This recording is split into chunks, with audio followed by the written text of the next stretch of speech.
नारायणं नमस्कृत्य नरं चैव नरोत्तमं देवीं सरस्वतीं व्यासं ततो जयमुदीरयेत्। श्रीमद् भागवत प्रथम स्कंद शेष कथा। एक दिन प्रभु ने देखा कि युधिष्ठिर जी महाराज थोड़े से चिंतित बैठे हैं, बहुत परेशान दिखाई पड़ते हैं। प्रभु ने पूछा, क्या बात है? समस्त शत्रुओं का पराभव करके आज सम्राट की पदवी को विभूषित कर रहे हो, फिर भी मुंह लटकाए बैठे हो।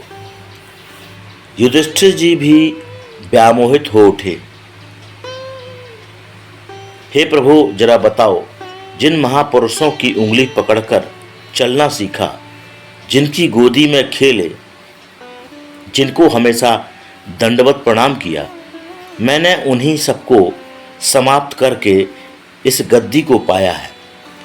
हमारे कितने स्नेही जन थे, प्रेमी जन थे, उन सबको मारकर उनकी स्त्रियों का सिंदूर हमने उजाड़ दिया। जब वह विधवा स्त्रियां मेरी आंखों के सामने आती हैं तो मेरा चित्त व्यथित हो जाता है कि इस गद्दी के लिए मैंने उनका सुहाग उजाड़ दिया। मोहग्रसित हो गए। भगवान कृष्ण विविध भांति उन्हें समझाने लगे, पर युधिष्ठिर जी की समझ में बात नहीं आई, क्योंकि युधिष्ठिर जी द्वारकाधीश प्रभु को अपना छोटा भाई मानते हैं, वात्सल्य भाव रखते हैं, अनुज की भावना है, और उपदेश तब प्रभावित होता है जब उपदेशक के प्रति गुरुत्व की भावना हो।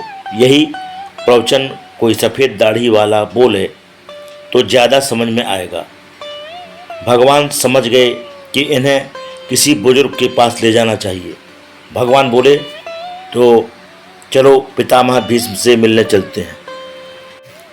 समस्त पांडव परिकर को लेकर प्रभु पधारे।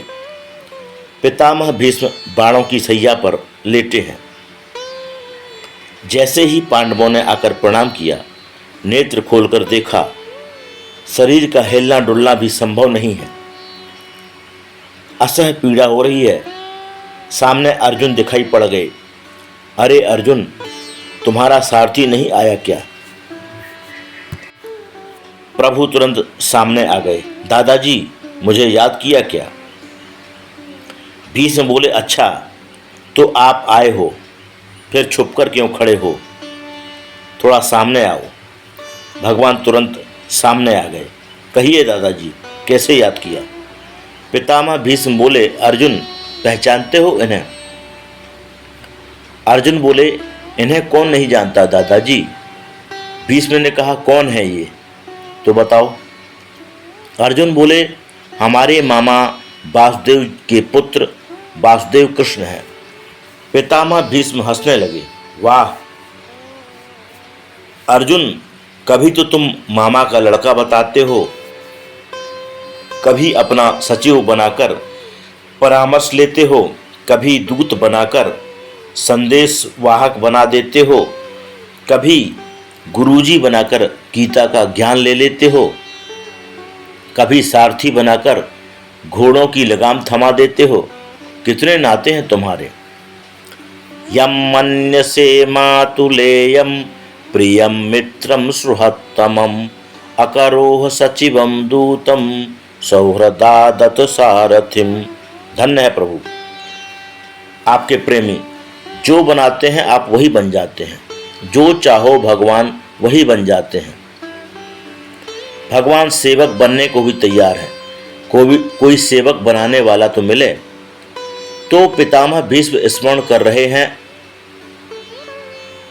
अर्जुन, तुमने इन्हें क्या क्या नहीं बनाया।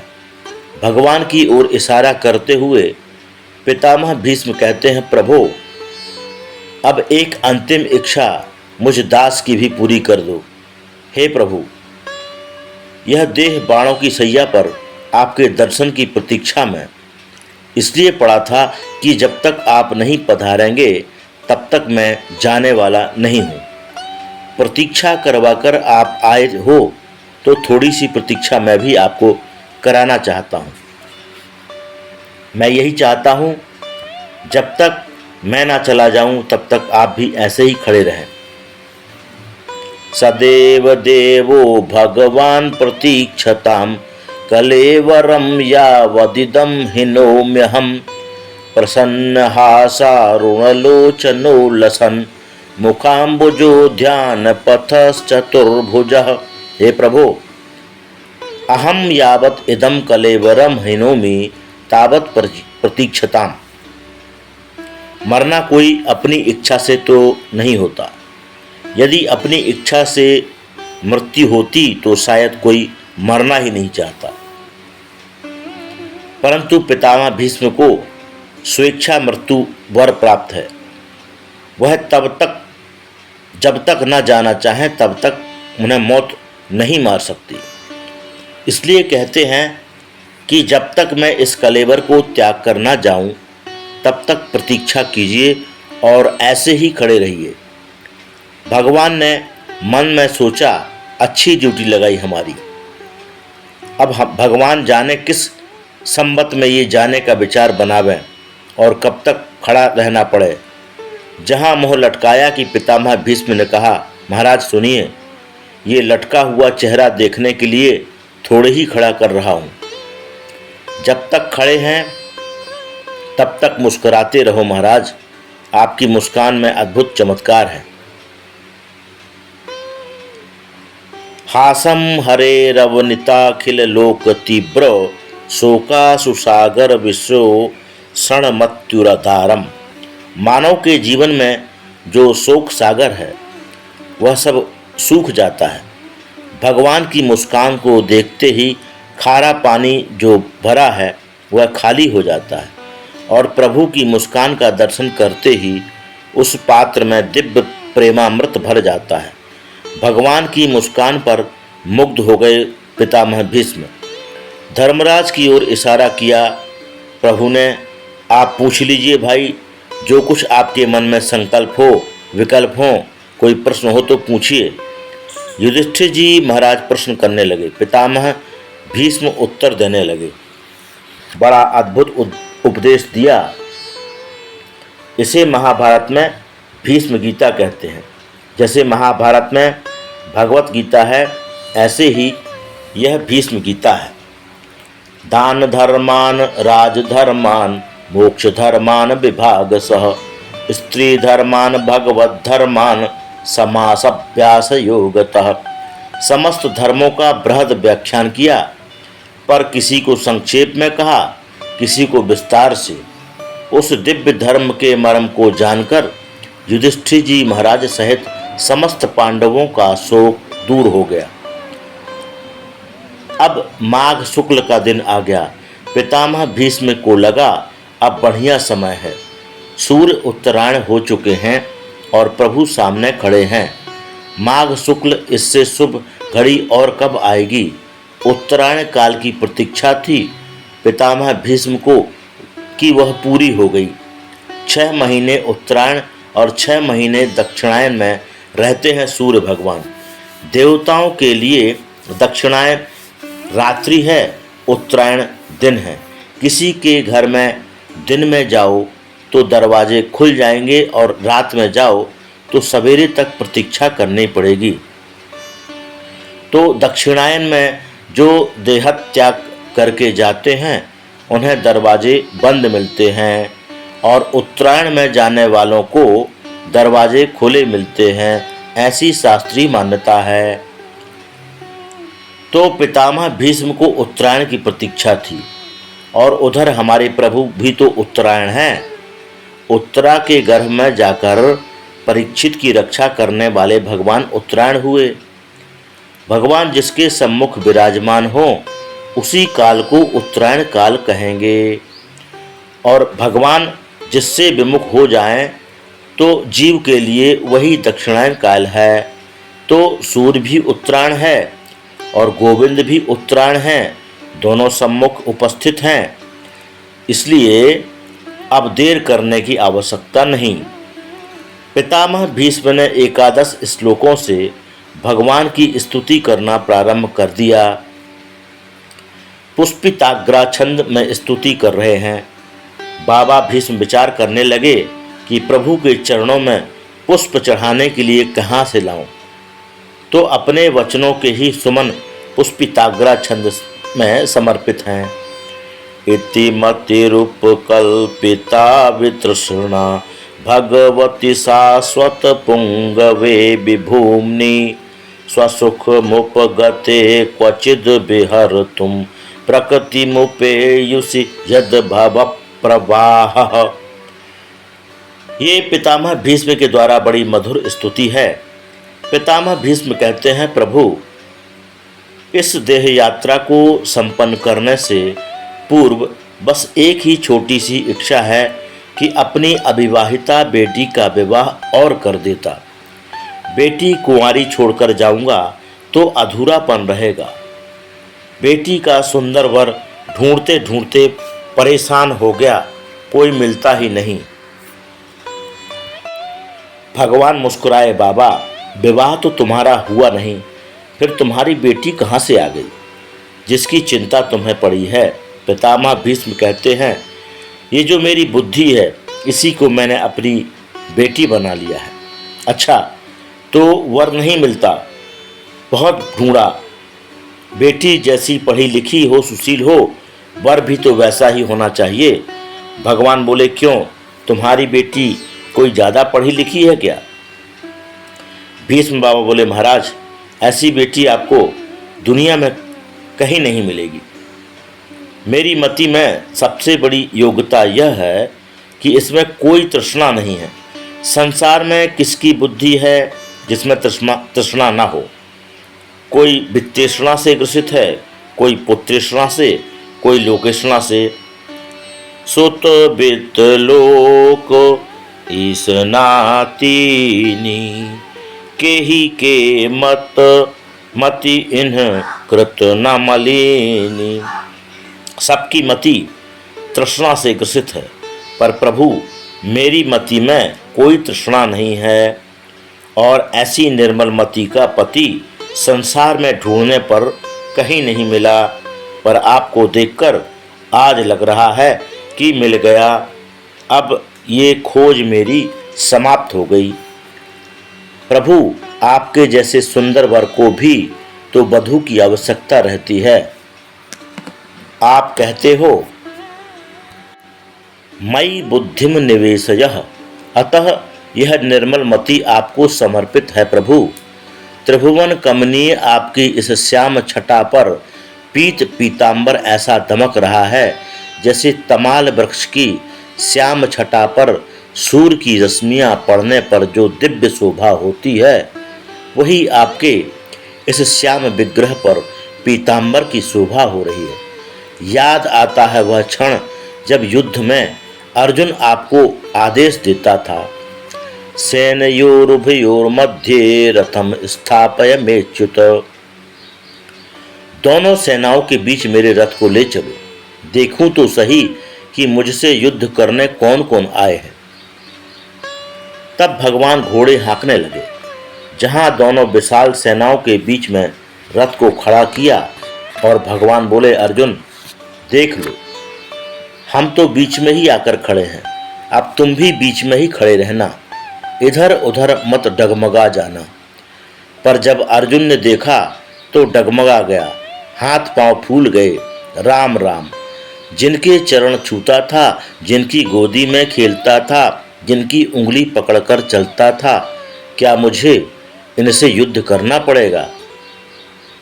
क्या इन्हें मारना पड़ेगा? अर्जुन का हृदय कांप गया।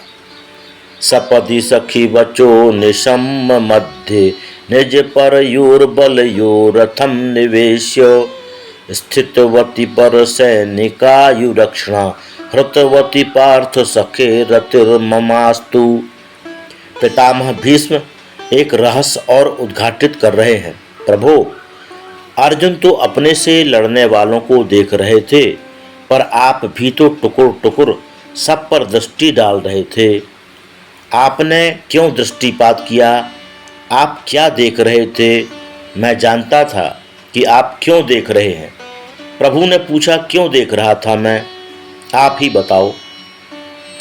बाबा भीष्म बोले, प्रभु आपने समस्त कौरवों पर दृष्टि डालकर उनकी आयु का हरण कर लिया। भगवान के नेत्रों में ही चमत्कार है। जिस पर दृष्टि डाल दें तो किसी की आयु खींच लेते हैं, किसी को आयु दे देते हैं, किसी का पराक्रम छीन लेते हैं, किसी को पराक्रम प्रदान कर देते हैं। काली दह के विषाक्त जल को गायों ने पी लिया तो छटपटाकर सब अचेत हो गईं। भगवान ने दृष्टि डाली और सबको खड़ा कर दिया। अघासुर के मुख में ब्रजवासी सब मूर्छित हो गए, मरणासन्न हो गए। दृष्टि डाली तो सबको पुनर्जीवित कर दिया। कंस के वध के बाद जितने यदुवंशी लौटकर अपने घर में आए, बेचारे निर्बल कमजोर कृशकाय हो गए। भगवान ने दृष्टि डाली और पिबंतो छैर मुकुंदस्य मुखाम्बुज सुधाम मुहुः, गोविंद के मुख कमल की दिव्य आभा प्रभा को देखकर उस दिव्य रूप सुधा का पान करके सब पहलवान हो गए। बताइए, किसी को बल पराक्रम और आयु दे रहे हैं, किसी का बल पराक्रम और आयु को छीन रहे हैं। आंखों में सारे चमत्कार हैं। परंतु अर्जुन व्यामोहित जब हो उठा, स्वजन बधात विमुखस्य दोष बुद्ध्या। अब तक अर्जुन ने सैकड़ों युद्ध किए, बड़े बड़े युद्धों पर विजय प्राप्त की, पर आज जब अपनों से लड़ने की बात आई तो हाथ पांव फूल गए, बुद्धि में कुमति आ गई। इसलिए भगवान ने तुरंत आत्मविद्या गीता का दिव्योपदेश देकर अपने प्यारे सखा की कुमति का हरण कर लिया। बुद्धि में जो अज्ञान के बादल छा गए थे वह हटा दिए और दिव्य ज्ञान के प्रकाश से ऐसे, हे विजय सखा, हे गोविंद, आपके पाद पद्मों में मेरी खूब रति हो, प्रीति हो। पितामह भीष्म अपनी वह घटना याद कर रहे हैं। प्रभु, वह भी दिन भूलूंगा नहीं। मेरी प्रतिज्ञा और आपकी प्रतिज्ञा आपस में टकरा गई। आपका प्रण था कि मैं हथियार नहीं लूंगा, महाभारत के युद्ध में अस्त्र धारण नहीं करूंगा, और मैंने प्रतीक्षा कर डाली कि या तो अर्जुन का प्राण जाएगा या प्रभु का प्रण। अब देखें दोनों में से क्या जाता है। तो अपने भक्त के प्राण रखने और इस भक्त के वचन को रखने के लिए आपने अपना ही प्रण छोड़ दिया। मैं जानता था प्रभु, जब जब भक्त और भगवान की प्रतिज्ञाएं यदि आपस में टकरा जाएं, तब तब भक्त के सामने भगवान ही अपनी प्रतिज्ञा को तोड़ते हैं। कभी कभी पिता पुत्र में बहस हो जाए तो पुत्र का संतोष रखने के लिए पिताजी कहते हैं, अच्छा तू जो कह रहा है वही ठीक है। बच्चों का मन रख देते हैं।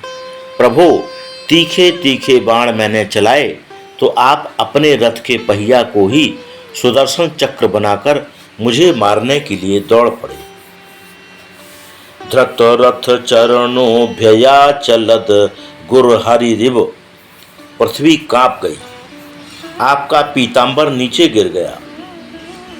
आपके लाल लाल नेत्र क्रोध में भरे जब मुझे मारने को दौड़े, वह छटा आज भी मेरी आंखों में बसी है। प्रभु, ऐसे लग रहे थे जैसे किसी गजराज को मारने के लिए किसी सिंह ने आक्रमण कर दिया हो। क्रोध में भरा जैसे सिंह किसी गजराज पर झपट पड़ता है, ऐसे ही वह छटा आज भी मेरी आंखों में बसी है। पृथ्वी क्यों कांप गई, पीतांबर क्यों नीचे गिर गया।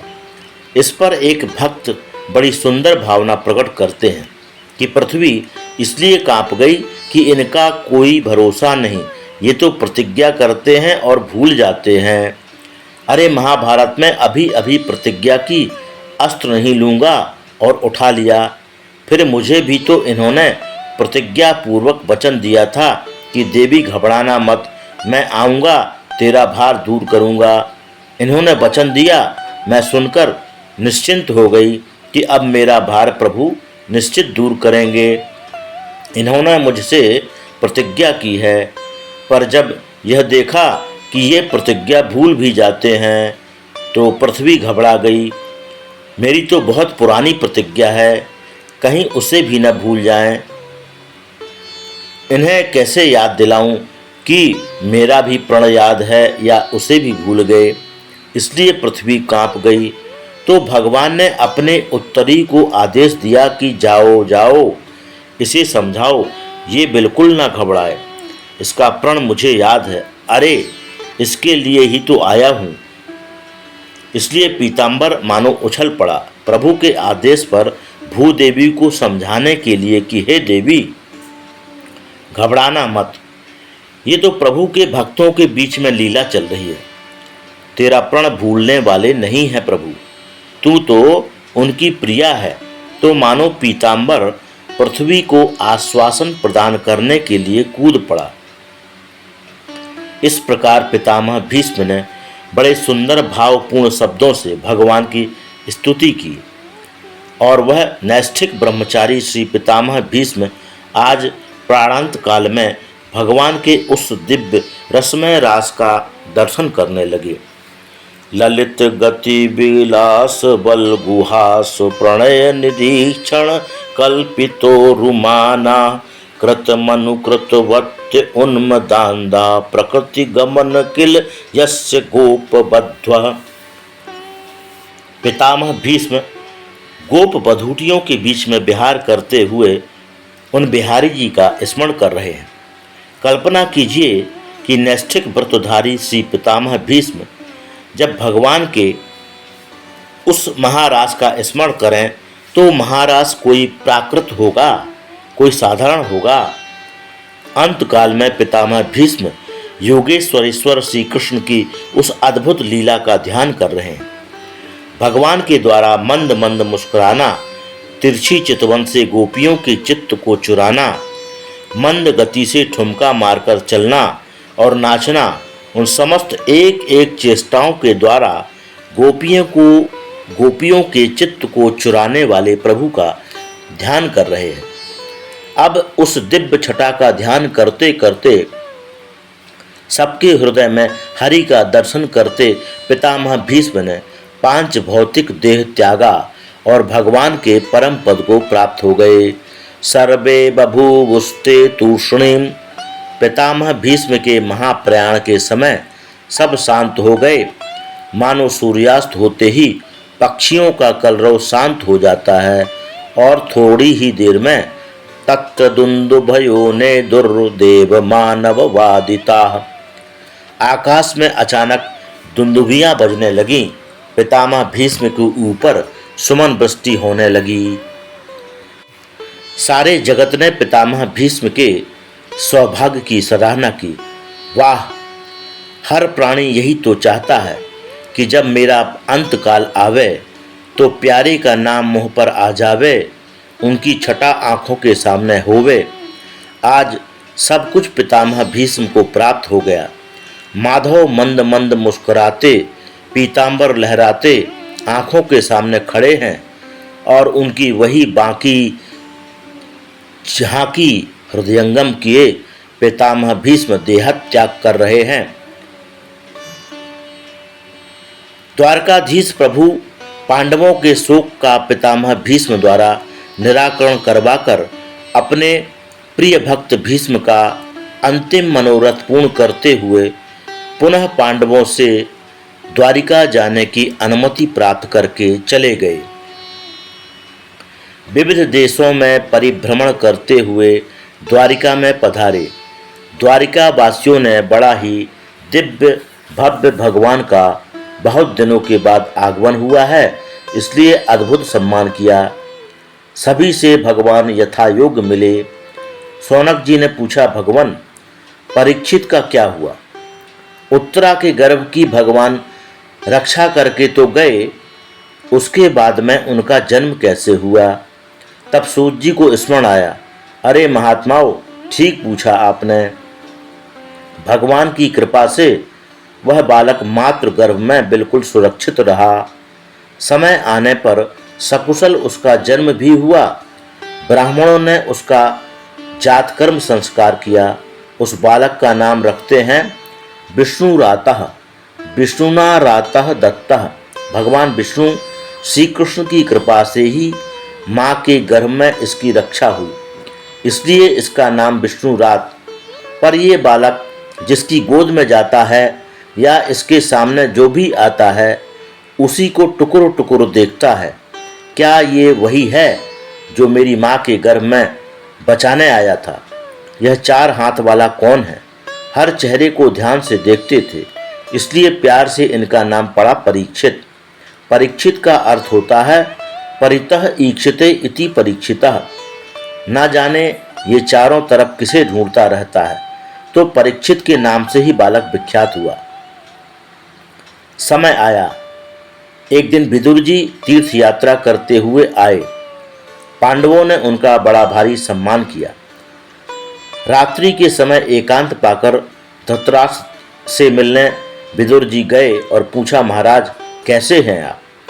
पांडव लोग ठीक ठाक आपकी सेवा कर रहे हैं कि नहीं? धृतराष्ट्र ने पांडवों की प्रशंसा के पुल बांध दिए। विदुर, पांडव इतनी सेवा कर रहे हैं कि यह तो दुर्योधन आदि पुत्रों से भी अपेक्षा नहीं थी, पर मेरे पांडव मेरी बड़ी सेवा कर रहे हैं। भोजन बने तो सबसे पहले भीमसेन मुझे भोजन कराने आता है, तब भोजन पाते हैं ये लोग। प्रातःकाल जागते ही सबसे पहले मुझे ही दंडवत करते हैं, मेरा बड़ा सम्मान है। विदुर जी से नहीं रहा गया, कह बैठे, महाराज थोड़ी बहुत शर्म है कि बिल्कुल बैज खाई। इनकी महिमा गाते आपको लज्जा भी नहीं आती? जिन पांडवों को मारने के लिए कितने कुचक्र रचे, कितने षड्यंत्र रचाए, और आज उन्हीं पांडवों के टुकड़ों पर कुत्ते की तरह पड़े पड़े पूंछ हिला रहे हो। भीमापवर्जितम पिंडो मादत्ते गृहपालवत। धिक्कार है ऐसे जीवन की आशा को। ये भी भला कोई जीवन है? धृतराष्ट्र बोले, विदुर तो कहाँ जाऊं, क्या करूं? विदुर जी बोले, चलो मेरे साथ।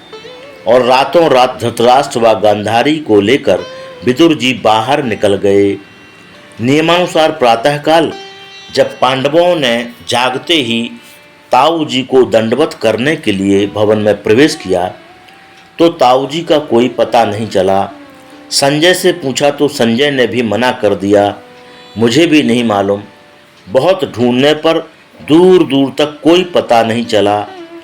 तो युधिष्ठिर जी महाराज दुखी हो गए, न जाने हम लोगों से क्या अपराध बन गया, कौन सी बात हमारे ताऊ जी को बुरी लगी जो हमें चुपचाप बिना बताए ही भाग गए।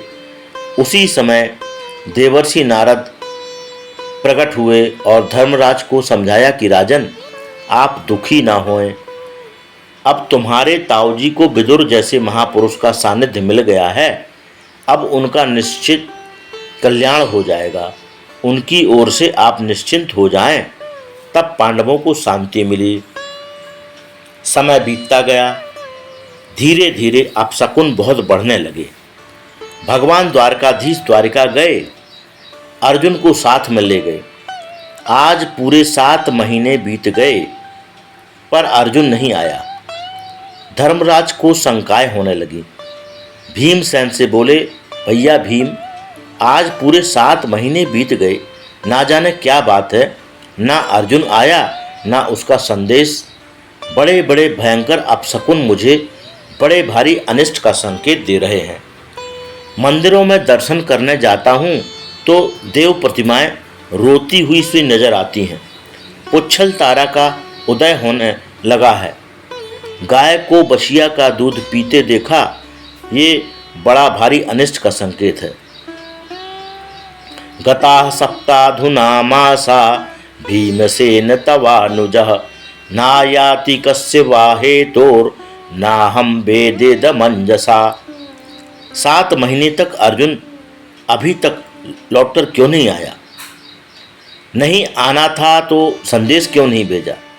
चर्चा हो ही रही थी कि अचानक अर्जुन सामने से आ गए। अर्जुन को देखते ही पांडव दौड़ पड़े। अरे अर्जुन, कैसे हो? सबको महान आश्चर्य होने लगा, क्योंकि अर्जुन का मुख एकदम कांतिहीन हो चुका था। आंखों से अश्रुपात हो रहा था। लगता है कोई बहुत बड़ा अनिष्ट हो गया। अर्जुन, जल्दी बताओ क्या हुआ? तुम्हारी कांति नष्ट क्यों है? कहीं तुमसे कोई बहुत बड़ा पाप तो नहीं हो गया? गौवध तो नहीं हो गया? विप्रवध तो नहीं हो गया? वृद्ध और बालक की उपस्थिति में उन्हें खिलाए बिना चुपचाप उनके सामने अकेले भोजन तो नहीं कर लिया? अगम्या स्त्री से गमन तो नहीं हुआ? शरणागत की रक्षा करने में कहीं असमर्थ तो नहीं हुए? तुम्हारी प्रतिज्ञा भंग तो नहीं हुई? क्या बात है, तुम्हारा मुख आज कांतिहीन क्यों है? ओहो, द्वारिका में इतने दिन रहकर आए हो। द्वारिका में सब कुशल तो है? हमारे प्यारे प्रभु अपने परिकर के साथ प्रसन्न तो हैं? सांब, प्रद्युम्न आदि सभी यदुवंशी आनंद पूर्वक तो हैं? जब एक एक से सबकी कुशलता के प्रश्न करने प्रारंभ किए तो अर्जुन महाराज युधिष्ठिर के चरणों में तुरंत गिर पड़े। वंचितो हम महाराज हरिणा बंधु रूपिणा येन मे पहृतम तेजो देव विस्मापनम महत। भैया, हम अपने प्यारे प्रभु के सानिध्य से वंचित हो गए। एक एक प्रसंगों का अर्जुन स्मरण करने लगे। जिन प्रभु की कृपा से मैंने खांडव वन का दहन किया, युद्ध में भोलेनाथ को भी संतुष्ट किया, जिन्होंने दुर्वासा मुनि के उग्र शाप से अक्षय पात्र का एक दल पाकर विश्वात्माओं को तृप्त करके हमारे प्राणों की रक्षा की, स्वयंवर में जिनकी कृपा से मैंने द्रौपदी का वरण किया, आज वही प्रभु के परम धाम जाने के बाद मैं अर्जुन वही, मेरे वाण वही, पर मेरे प्रभु मेरे साथ नहीं तो महाभारत का विजेता अर्जुन आज भीलों से भी युद्ध में पराजित हो गया। आज मुझे समझ में आया कि मेरा बल पराक्रम जो कुछ भी था वह प्रभु का था, मैं तो केवल एक निमित्त था। यदुवंश के संहार का जब पूरा प्रसंग अर्जुन ने विस्तार पूर्वक सुनाया तो कुंती मैया ने जब ये सुना कि गोविंद भी लीला संवरण करके परम धाम गए तो तुरंत गोविंद के चरणों का चिंतन करते हुए ध्यानस्थ होकर एक क्षण में कुंती मैया ने अपना शरीर त्याग दिया। ऐसे प्रेमी या तो रामावतार में दशरथ जी हुए या कृष्णावतार में भगवती कुंती, जिन्हें प्रभु के वियोग को क्षण भर भी सहा नहीं। पांडव भी तुरंत द्रौपदी जी को साथ लेकर परीक्षित को सत्ता का भार सौंपकर स्वर्गारोहण करते, हिमालय यात्रा करते करते अंत में परम धाम को प्राप्त हुए। महाराज परीक्षित ने अपनी सत्ता को संभाला। एक बार विचार आया कि चलकर प्रजा की व्यवस्था का निरीक्षण करें। अपने बुजुर्ग अनुभवी मंत्रियों को साथ में लेकर महाराज परीक्षित निकल पड़े। भ्रमण करते करते सर्वत्र अपने पूर्वजों की प्रशंसा सुनने को मिली, परंतु एक जगह पर बड़ा अटपटा दृश्य देखा कि एक गाय बछड़े आंसू बहाते रोते जा रहे हैं और एक निर्दयी दुष्ट उनके पीछे पड़ा हुआ है। दोनों अपने सुख दुख की बातें एक दूसरे को सुना रहे हैं। बछड़ा कहता है, माँ, शायद आप इसलिए रो रही हैं कि मेरे 3 पैर टूट गए, अथवा इसलिए रो रही हैं कि प्रभु हमें छोड़कर चले गए। इन दोनों के संवाद को परीक्षित ने सुना। क्रोध में नेत्र से अंगारे बरसाने लगे। मुझ परीक्षित के राज्य में गौ माता पर इतना बड़ा अत्याचार हो रहा है।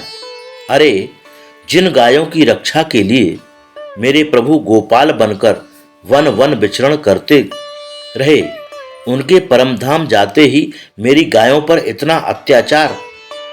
प्रभु का नाम ही जिन गायों के द्वारा गोविंद और गोपाल पड़ा, उन्हीं की गायों पर अत्याचार होने लगा। हाथ में तलवार लिए महाराज परीक्षित दौड़ पड़े।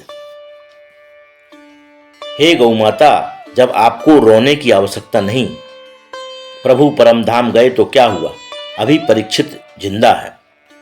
मारुदीरंब भद्रम ते खलानाम मयि शास्तरी।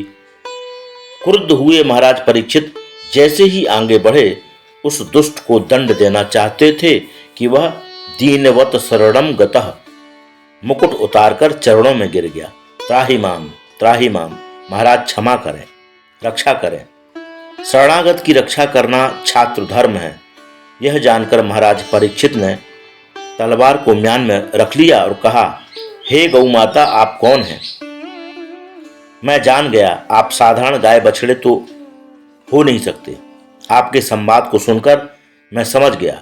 हे वृषभ, आप कौन हैं? क्योंकि आपके तो 3 पैर टूटे हुए हैं। तुम्हारी ये दुर्दशा किसने की, मुझे बताओ, निसंकोच निर्भीक होकर बताओ। बछड़ा बोल पड़ा, महाराज, मैं अपने दुख का हेतु किसे मानूं? कुछ लोग कहते हैं कि भाई जैसा कर्म करोगे वैसा फल मिलेगा, कर्म ही सुख दुख का कारण है। कुछ लोग कहते हैं भाई ईश्वर की इच्छा के बिना पत्ता भी नहीं हिलता, भगवत इच्छा से ही सब कुछ होता है। कुछ लोग कहते हैं भाई ग्रहों की गति है, अनुकूल ग्रह आ जाए तो बड़ा आनंद आता है, प्रतिकूल पड़ जाए तो बड़े बड़े महापुरुषों को भी कष्ट उठाना पड़ता है। इसलिए मेरी समझ में नहीं आता और मुझे नहीं लगता कि मैं अपने दुख का किसी को दोष दूं। अतः मैं अपनी इस दुर्दशा का दोषी किसी को नहीं मानता। महाराज परीक्षित बोले, बस मैं पहचान गया, आप साक्षात धर्म हैं। क्योंकि पापी को तो पाप का फल मिलता ही है, लेकिन पापी के पाप की चर्चा करने वाला भी पाप का भागीदार हो जाता है। और इसलिए आपने किसी के दोष की चर्चा अपने मुख से नहीं की।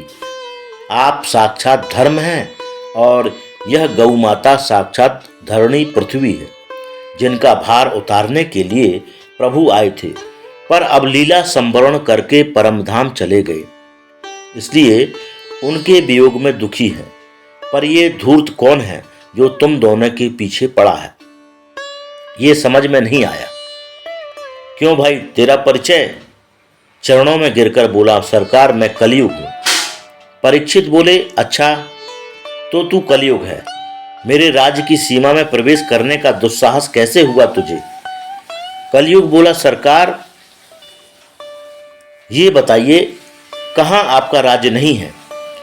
इस सप्तद्वीप वसुंधरा पर एक छत्र आपका ही साम्राज्य, जाऊं तो कहां जाऊं? सब जगह आप धनुष बाण लिए दिखाई पड़ते हैं। शरण में आ गया हूं महाराज, जो स्थान बता देंगे वहीं रह जाऊंगा। महाराज परीक्षित बोले, अच्छा ये बताओ तुम्हारे अंदर गुण कितने हैं और दोष कितने हैं? कलयुग बोला, महाराज दोषों का तो भंडार हूं, पर गुण सिर्फ एक है। यत् फलम नास्ति तपसा ना योगेन समाधिना तत्फलम लभते सम्यक कलौ केशव कीर्तनात्। कलयुग में इससे सरल साधन कोई संभव नहीं है। केवल हरि नाम संकीर्तन मात्र से जीव भव सागर को बड़ी सहजता पूर्वक पार कर सकता है। इस गुण पर महाराज परीक्षित प्रसन्न हो गए और बोले, भाई गुण तुम्हारा बड़ा अच्छा लगा, बड़ा ही दिव्य है। जीवों को इससे सरल साधन कोई मिल नहीं सकता। अन्य युगों में तो कितनी तपस्या करनी पड़ती है, यज्ञ करने पड़ते हैं और भी बहुत सारे बड़े बड़े साधन करने पड़ते हैं। कलयुग में तो बड़े बड़े जीव हिलाओ, बैठे बैठे जीव हिलाओ, प्रभु के नाम का आश्रय लेकर पार हो जाओ। रीझ गए महाराज परीक्षित। भाई तब तो हम तुम्हें रहने का स्थान देंगे, जाओ 4 कमरे दिए।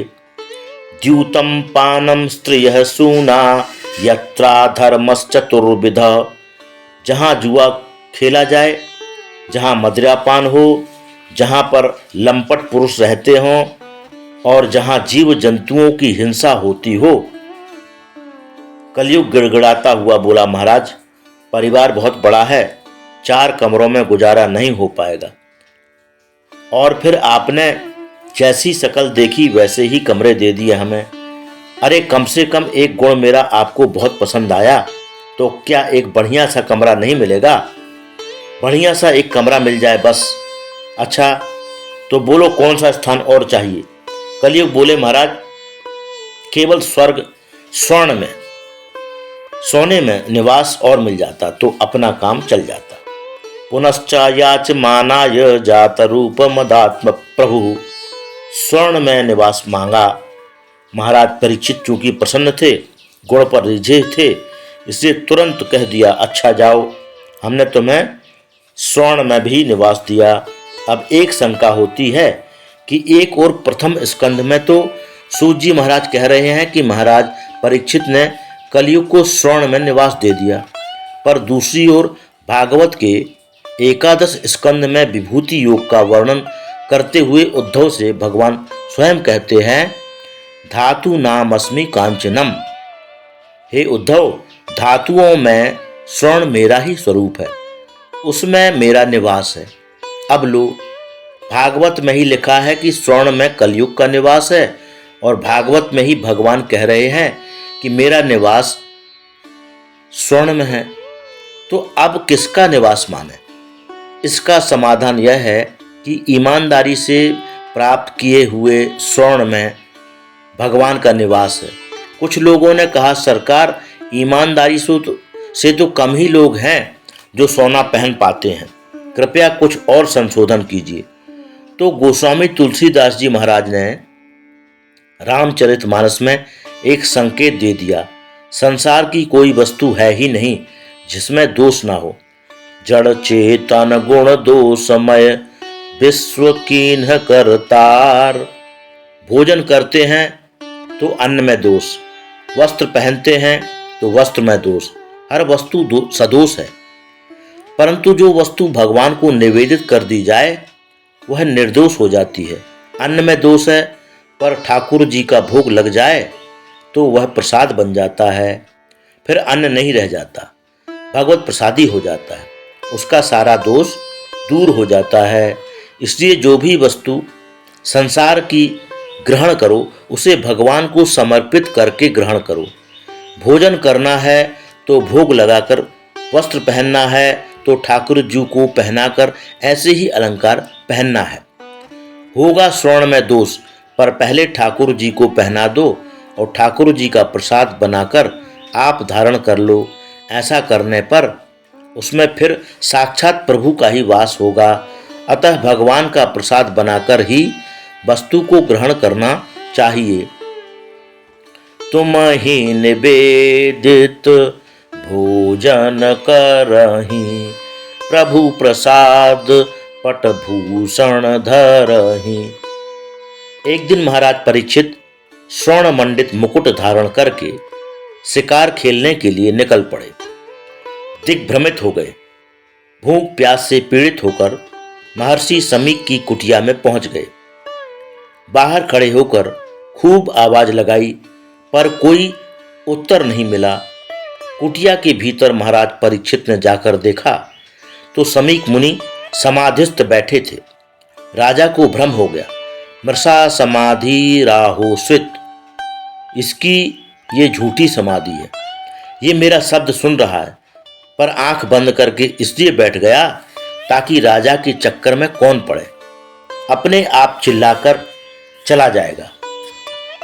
अरे राजा ईश्वर का अंश होता है, देखता हूं असली है कि नकली। एक मरा हुआ सर्प दिखाई पड़ा तो धनुष कोटी से उठाकर महात्मा के गले में लपेट दिया।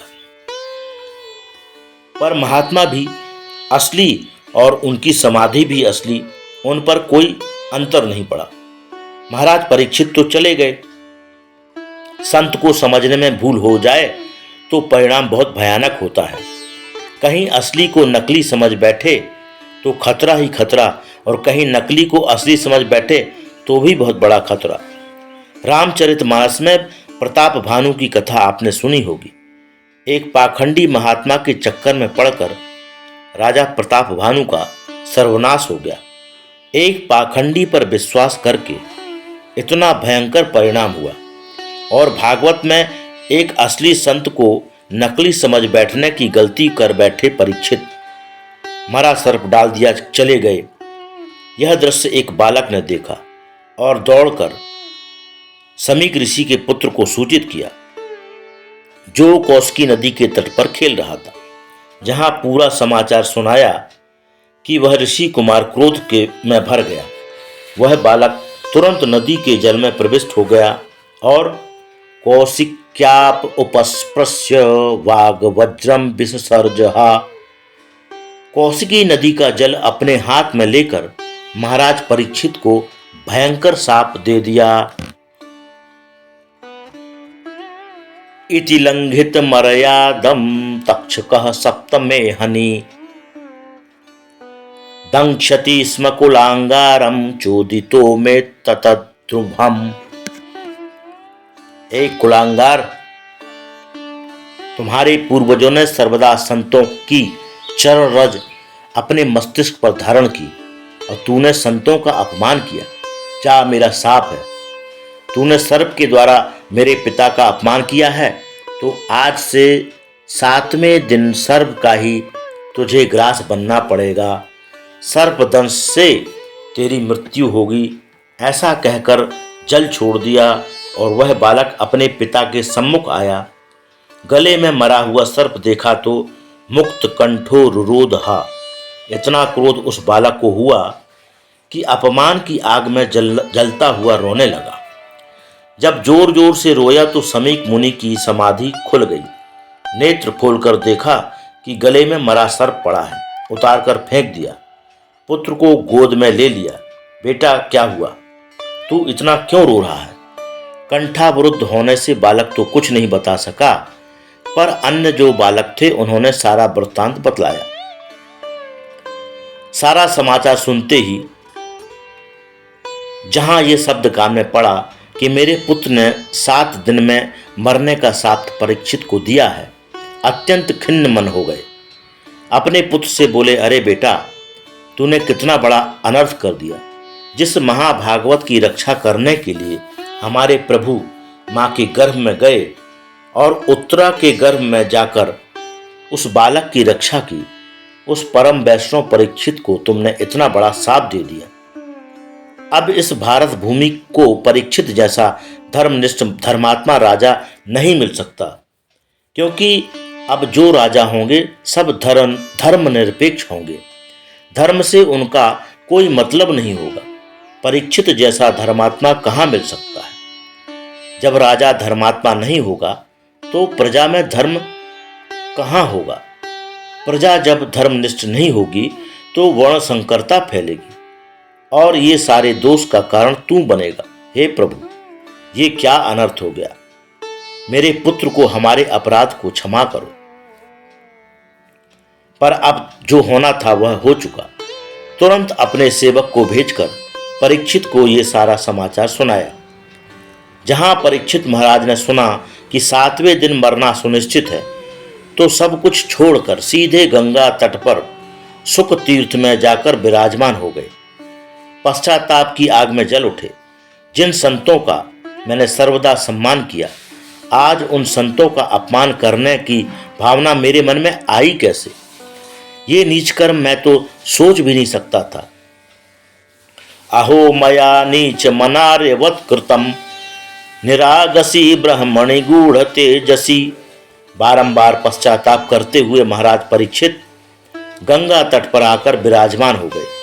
ऋषि मुनियों को पता चला कि हमारे सम्राट को 7वें दिन मरने का शाप लग गया है, तो जितने सिद्ध कोटि के दिव्य महापुरुष थे सबके सब परीक्षित के पास दौड़े आए।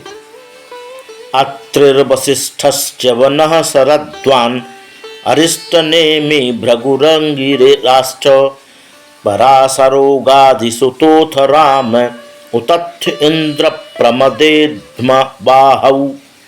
अत्रि, वशिष्ठ, पराशर, भृगु, परशुराम, विश्वामित्र आदि सबके सब आए। इतने संतों का समुदाय परीक्षित ने जब गंगा तट पर आते देखा तो गदगद होकर सबको दंडवत प्रणाम किया, विधिवत पूजन किया और कहने लगे, महाराज, समझ में नहीं आता मुझ छत्रबंधु के ऊपर आपने कैसे अनुग्रह किया। मैंने तो संत का अपमान किया, पर धन्य है संत जो मुझे घर बैठे अनुग्रह प्रदान करने के लिए पधारे। आप समस्त संतों के चरणों में सत सत प्रणाम है। लेकिन एक ही बात जानना चाहता हूं कि मरने वाले को क्या करना चाहिए। म्रियमाणस्य किम कर्तव्यम। चर्चा हो ही रही थी कि तट्टाभवत् भगवान व्यास पुत्रो यदृच्छया गामटमानो नपेक्षः अलक्ष्य लिंगो निज लाभ तुष्टो व्रतश्च बालैरवधूत वेशः। अचानक ऋषि मुनियों के बीच में साक्षात भगवान प्रकट हो गए। सौनक जी ने पूछा, महाराज कौन से भगवान प्रकट हो गए। सूत जी बोले, भगवान व्यास पुत्र। मानो भक्त की रक्षा करने के लिए भगवान ही व्यास नंदन सुखदेव जी बनकर प्रकट हो गए। पहले परीक्षित पर संकट आया, वह भी ब्राह्मण था, अश्वत्थामा। उसने छोड़ा ब्रह्मास्त्र का बाण, तो उस अस्त्र से बचाने के लिए भगवान भी अपने शस्त्र सुदर्शन चक्र को लेकर दौड़े और परीक्षित की रक्षा की। अस्त्र का संकट आया तो अस्त्र लेकर भागे। इस बार इस ब्राह्मण ने बाग वज्र अर्थात वाणी का वज्र चलाया है मारने के लिए, तो भगवान भी व्यास नंदन सुखदेव बनकर वाणी से ही रक्षा करने के लिए प्रकट हो गए। इसलिए केवल व्यास नंदन सुखदेव नहीं, अपितु तत्राभवत भगवान व्यास पुत्रो, मानो भगवान ही व्यास पुत्र के रूप में पधारे हैं, स्वेच्छा से भ्रमण करते हुए जा रहे हैं। अलक्ष्य लिंगः स्त्री पुरुष भेद रहितः। ऐसे परम हंसाचार्य श्री सुखदेव जी की जिन्हें इतना भी ज्ञान नहीं कि स्त्री और पुरुष किसे कहते हैं, उनकी दृष्टि में तो सब में बड़ी वही एक सत्ता है। सिय राम मैं सब जग जानी निज लाभ तुष्टः। निजाया श्री राधा कृष्णयोः तयोर दर्शनम एव लाभस्तेन संतुष्टः। भगवान सुखदेव निजानंद में परिपूर्ण हैं। इनका तो परमानंद इनके भीतर ही विराजमान है। इनके तो हृदय कमल में ही श्री प्रिया प्रियतम का नित्य निवास है। उन्हीं में सदा रमण करते हैं, रमते रहते हैं। बहिरंग दृष्टि इनकी होती ही नहीं, दुनिया वालों पर दृष्टि इनकी जाती ही नहीं। ऐसे परमहंस शिरोमणि हैं सुखदेव जी। 16 वर्ष की उम्र में भी नग्न अवस्था में घूम रहे हैं। दिगंबरम वक्त्र विकीर्ण केशम, केश खुले हुए हैं, दिगंबर स्वरूप है, बड़ी बड़ी विशाल भुजाएं हैं, दिव्य आभा मुख कमल पर चमक रही है। इस मुख कांति को देखकर कई सुंदरियां इनके पीछे लग जाती हैं और कई गांव के बच्चे हाथ धोकर इनके पीछे पड़ जाते हैं। ताली बजाकर नंगा बाबा आ गया, नंगा बाबा आ गया, बच्चों की भीड़ पीछे लग जाती है।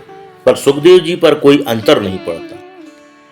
कोई अनुराग पूर्वक निहार रहा है तो कोई हमारा उपहास कर रहा है। हे सुखदेव जी दोनों में बराबर। ऐसे श्याम विग्रह स्वरूप सुखदेव जी का दर्शन किया तो जितने सिद्ध कोटि के संत गंगा तट पर बैठे थे सबके सब उठकर खड़े हो गए और सुखदेव भगवान की जय जयकार करने लगे। परीक्षित आश्चर्यचकित हो गए कि 16 वर्ष का ये बालक आया और ये 10-10 हजार वर्ष की दीर्घायु वाले महात्मा खड़े होकर स्वागत कर रहे हैं। इसका मतलब है कि बालक साधारण नहीं है, कोई सिद्ध विभूति है। परीक्षित ने तुरंत खड़े होकर सुखदेव जी को साष्टांग दंडवत किया। सा विष्णुरातो तिथय आगताय तस्मै सपर्याम शिरसा जहार ततो निवृत्ता ह्यबुधा स्त्रियोर्भका महासने सोपविवेश पूजितः। महाराज परीक्षित ने खड़े होकर दंडवत किया, आसन दिया, षोडशोपचार पूजन किया। जब महाराज परीक्षित को पूजन करते हुए उन बालकों और स्त्रियों ने देखा तो घबरा गए। सोचने लगे कि जिसे पागल बाबा समझकर पीछा कर रहे थे ये तो कोई सिद्ध बाबा निकल पड़ा। अरे हमारी सम्राट इसे साष्टांग दंडवत करके पूजा कर रहे हैं। यदि महाराज ने हमें देख लिया तो लेने के देने पड़ जाएंगे। ऐसा सोचकर सब भाग गए। परीक्षित महाराज ने विधिवत पूजन किया और कहा, भगवान आज मैं धन्य हो गया। मुझ जैसे छत्र बंधु के ऊपर आपने अनुग्रह किया, सहज पधार कर दर्शन दिया। अरे आप जैसे संतों का तो कोई स्मरण कर ले तो पाप मुक्त हो जाए। स्मरण के साथ साथ कहीं आप जैसे संतों का दर्शन मिल जाए फिर तो कहना ही क्या। और दर्शन के साथ साथ कहीं आपका चरणोदक मिल जाए फिर तो पूछना ही क्या। और चरणोदक के साथ साथ कहीं आपके वचनों की गंगा में गोता लगाने को मिल जाए तब तो फिर आप पाप का लेस भी शेष नहीं रह सकता। अंश मात्र भी पाप है तो वह टिक नहीं सकता। ये शाम संस्मरणात् पुंसाम सद्य शुद्ध्यन्ति वैग्रहाः किम पुनर्दर्शन स्पर्शा पाद शौचासनादिभिः अतः प्रक्षामि संसिद्धिं योगिनां परमं गुरुं पुरुषस्येह यत्कार्यं म्रियमाणस्य सर्वथा। परीक्षित जी कहते हैं, मैं धन्य हो गया महाराज। केवल एक ही बात जानना चाहता हूँ, आप योगियों के भी परम गुरु हैं, अतः आपसे पूछना चाहता हूँ कि म्रियमाणस्य किम कर्तव्यम, हर मरण धर्मा प्राणी का क्या कर्तव्य है, वह क्या कृपा करके बताएं। जीवन में क्या श्रवणीय है, क्या सुनना चाहिए, क्या स्मरणीय है, कौन भजनीय है, जीव का कर्तव्य क्या है और अकर्तव्य क्या है, इसे जरा विस्तार पूर्वक मुझे समझाइए। सुखदेव जी बोले, बैठने की देर नहीं हुई और तुमने आते ही प्रश्नों की झड़ी लगा दी। अरे कोई आवे तो पहले उसे प्रेम पूर्वक बैठने तो दो। परीक्षित महाराज कहते हैं, आप जैसे महापुरुष ज़्यादा देर तक बैठते ही कहाँ हैं, गोदोहन काल से ज़्यादा टिकते ही नहीं। इसलिए मैंने तुरंत प्रश्न किया है कि अब आप इन प्रश्नों का समाधान देकर ही यहाँ से प्रस्थान कर सकेंगे। श्रीमद् भागवत प्रथम स्कंद की कथा संपूर्ण। कृष्णाय वासुदेवाय हरये परमात्मने प्रणतक्लेशनाशाय गोविंदाय नमो नमः। द्वितीय स्कंद की कथा कल।